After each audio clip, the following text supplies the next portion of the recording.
welcome. Today we will be talking to Michael Ray from Austin, Texas. Michael will be 61 years old in May, and he's been with D3 since 2018.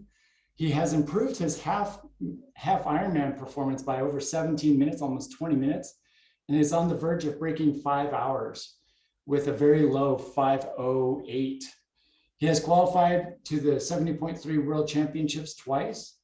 And Michael started doing triathlons about 9 years ago. Back in his day, before he did triathlons, he was quite the runner. I know he ran track and field in high school and has a Boston qualifying time of 3:13 as in his young 40s and 40-year-old age group area.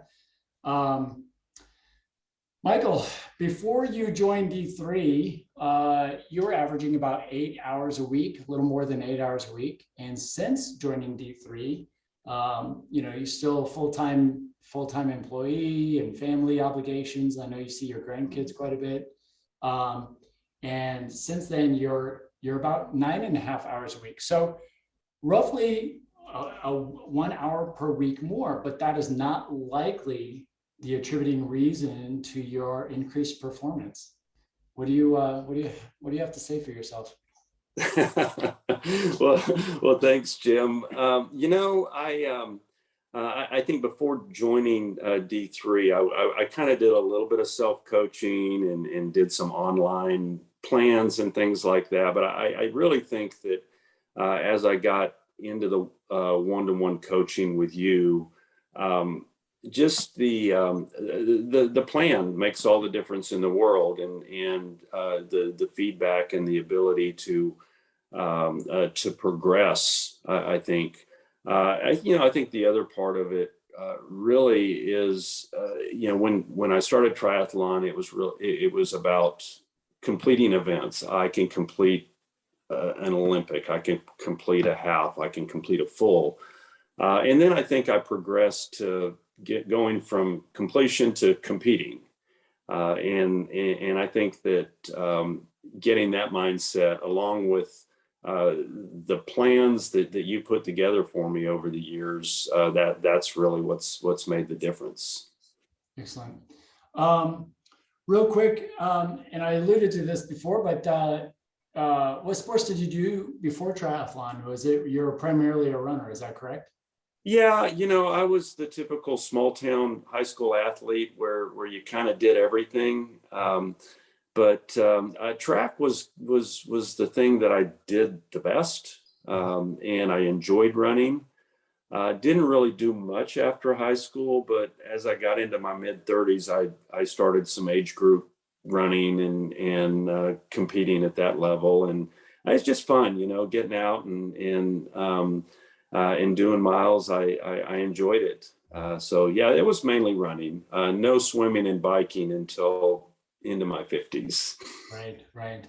And you told me earlier that you ended up stopped running in your 40s because of just chronic injuries and just couldn't deal with that anymore, and then decided, hey, I want to get back into it, and decided to do triathlon. So and you know what, that I hear that a lot of people take up something a little bit different like triathlon, because it still has their main sport, but tends to not beat the body up as much, maybe with just the pure running.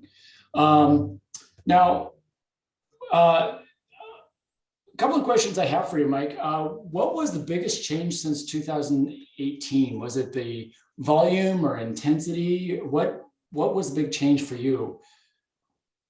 Yeah, again, I think there's a couple things there.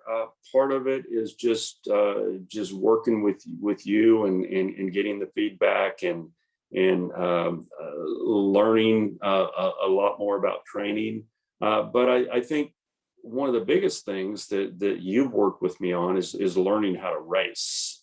And there's a difference between going out and doing a race and going out and racing a race.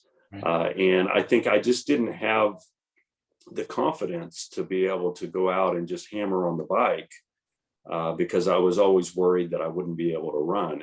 And I think that was a big part of it. And really just over the last year or two, I'm starting to figure it out, and I still don't have it on the swim, but I think I've got it on the bike and run.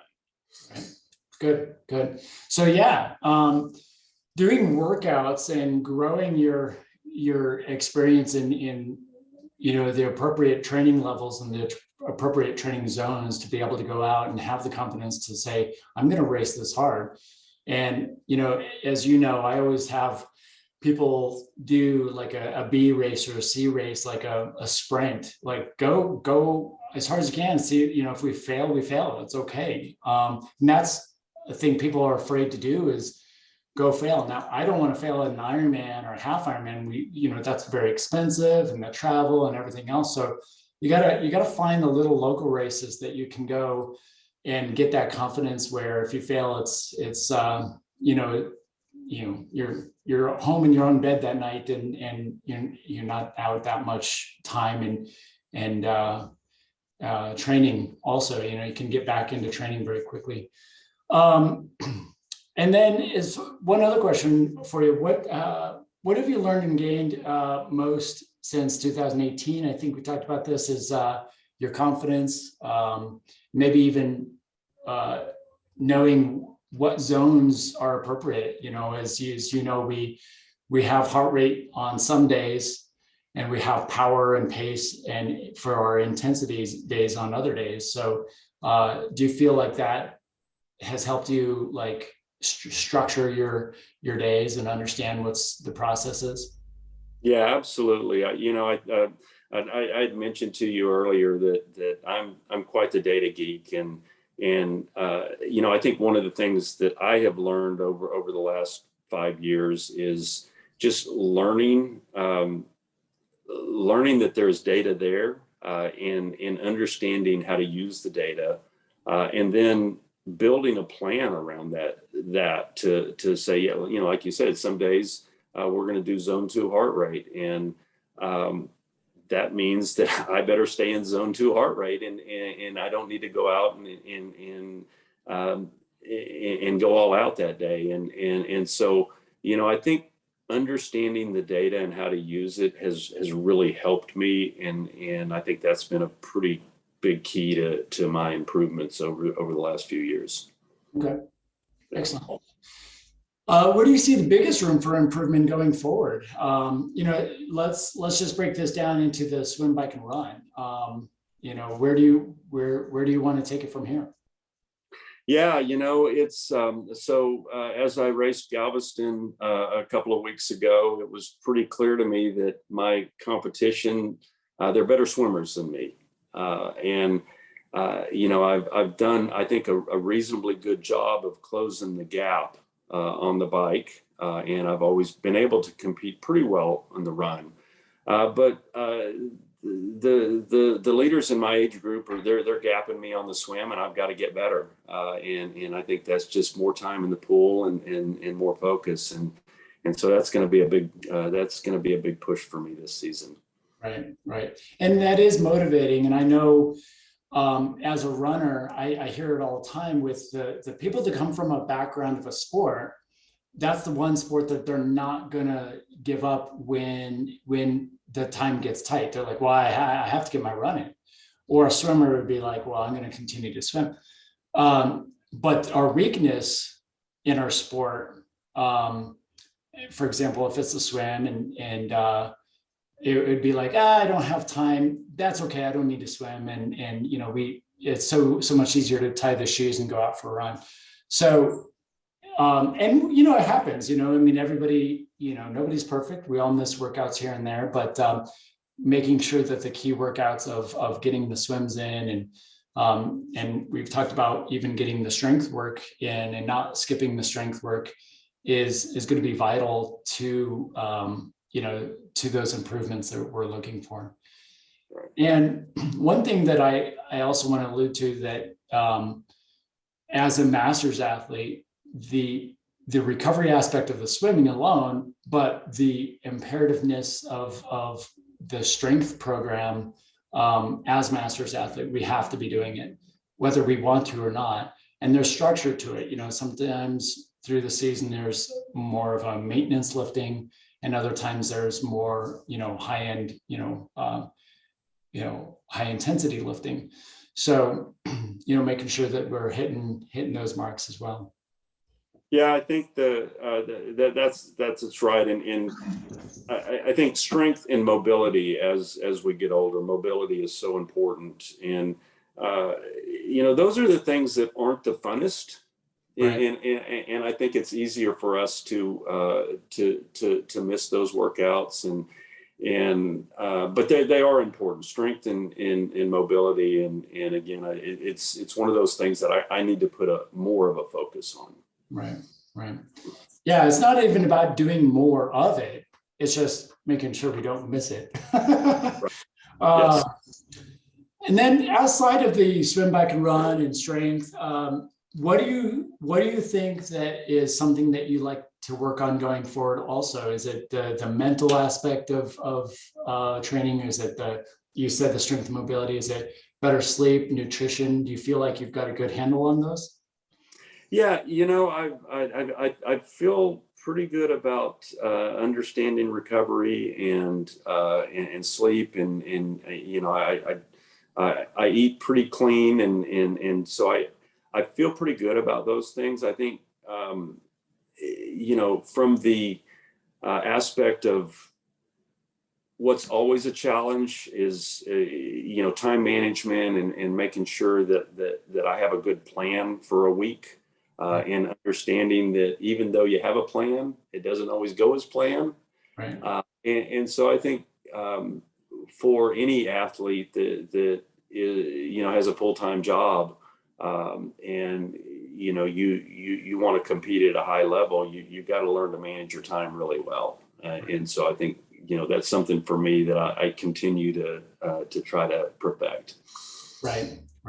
And something we've talked about is the time management as a master's athlete. We don't need more of just the miles. We need more of the right miles, the right intensity. So, if you do have to cut down a little bit, knowing where you can trim the fat, if you will, of the workout.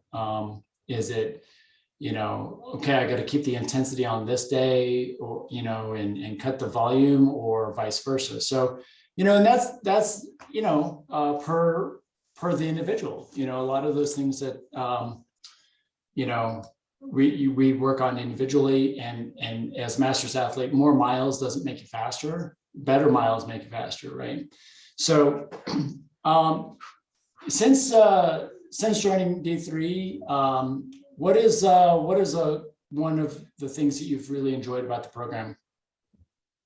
Yeah, so my first experience with D3 was just I purchased a plan, and that was great. But once I went to the one-to-one athlete, and in that, you don't just get one coach, you get a whole bunch of coaches, and learning from all of them and getting to know the other coaches and the other athletes has been really cool for me. I mean, we, it could be just Facebook chatter, but we've had occasions where we've done training camps and we've met at races and getting to know the athletes. We're there, we have a good time, but we're all focused on the job at hand, if you will. So we're kind of all like-minded, and that has been a lot of fun for me.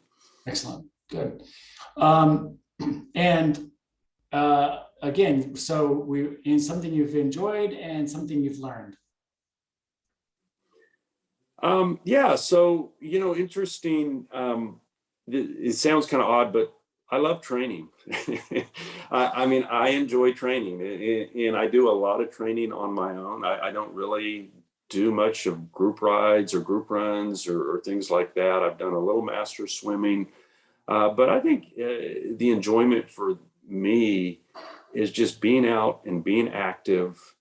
Again, at my age, I'm very thankful that I'm able to do this. And that's a great enjoyment for me. Right. Yeah. And then, as far as what I've learned, gosh, you learn something every day. There's,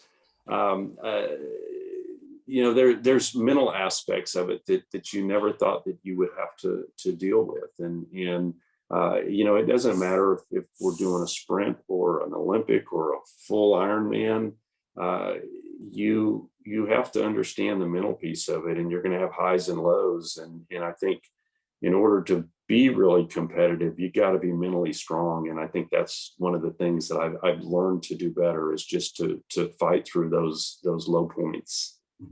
Yeah. Good. Excellent. Well, thank you. And what do you plan on doing differently, from here on? Well, I think that we've seen some progression. The program seems to be working. I'm racing faster at 61 than I was at 56. So that's pretty cool. But I think just to continue to work on the little things. We got to work on. We talked about the swim. I want to improve my swim. And I want to stay healthy, and so I think that comes to smart training, like we've talked about. And as we get older, you do have to be smart about your training and listening to your body. And, we all come from the same place of wanting to do really well. And, when you look at your training peaks and you see all green on your calendar, that makes you feel good. But sometimes, if you've not been smart and you got all green, maybe it's better to get a red in there. Right. Right. So, yeah. And as far as the, one thing they're saying is, as a master's athlete, the big takeaway, I said the strength before, but you can't shy away from the intensity. It's not just long and slow. I've slowed down. I can't do that 10K in 40 minutes anymore. Well, it doesn't matter, even if we've, not at our peak 35-year-old self, we still have to do the work, the intensity. Maybe we don't do as much of it or as often of it, but, hitting the intensity of some sort, and variations of it, you see a bunch of different versions of intensity that I give out. So I think that's really critical to staying as a good athlete, but also staying healthy. So I think the intensity is more important as we get older, right. and maybe not as much volume of intensity, Right. but you got to do it. And I agree. I think it keeps us as masters athletes healthier, less prone to injury if we're smart about the intensity. But I absolutely agree. Excellent. And lastly, just what is one tip you would have giving out to other masters athletes, your D3 peers? Yeah. So competitors. And maybe it's what my wife said to me the other day, and that is, I know your mind thinks you're still 25, but you're not. And so be smart. And it's kind of what I was saying just a little earlier, is you got to listen to your body. Right. And if you haven't recovered, and your body says, take it easy, you need to take it easy. And that's been a hard lesson for me, because it's like, I want to push. And I think the maturity of respecting what your body is telling you and listening to it, and take that rest day, Right. And give yourself flexibility. I think that's the biggest thing I've learned as I've gotten older. So that would be the tip I would give. Excellent. And we have, data out there with our watches and our Oura rings and our whatever. And, I've heard an argument of like, well, just because it was a 60 and it said that I should stay in bed didn't mean I couldn't do the workout. And you're right. You can do whatever you want. But that doesn't mean you should have done the workout. So again, I'm a big proponent, and all my athletes will, verify that I'm a big proponent of, like, if you can't do the work, you wake up and you're just beat up, then let's wait until you can do it. And then you can do it really well and reap the benefits of that intensity. So I'm all about doing it well and doing it fast. Your technique's going to be better. You're going to risk less risk of injury. So yeah, recovery. And if we have to space out another day of recovery in between our intervals, and our quality days, then so be it. Who cares? You got another one 2 days later, like Right. You miss a couple of days of intervals. It's not the end of the world, and you are probably better off, but that doesn't mean you miss all of them, right? You gotta, that's the thing is again, this is where the mental comes in, is you have to recognize, okay, do you just not feel like it, and you're using that as an excuse not to do the workout? Well, that's not going to get you where you want to go. Right. And so you have to really understand, okay, is my body really tired, or is it just, so I think that's always something that we continue to learn as well. Yeah. Excellent. Well, Michael, thank you very, very much for this interview. It's been a real pleasure to work with you over the last 5 years, and I've been seeing you at some training camps and seeing you at races, and I look forward to many more. So again, I'm very excited for your season coming up. I think this was just an opener that you had a couple of weeks ago at Galveston, and got some goals ahead for age group nationals and back to 70.3 worlds in St. George. So it's going to be good. All right. Well, this has been fun, Jim. Thanks a lot, and yes, thanks to you and for everything that you've helped with over the years. I mean, it's definitely been a fun partnership, and yeah, I'm looking forward to the season. Excellent. Well, thank you, and we'll move on from here, but yeah, we'll see you out there, and good luck. Okay, thanks. All right, take care.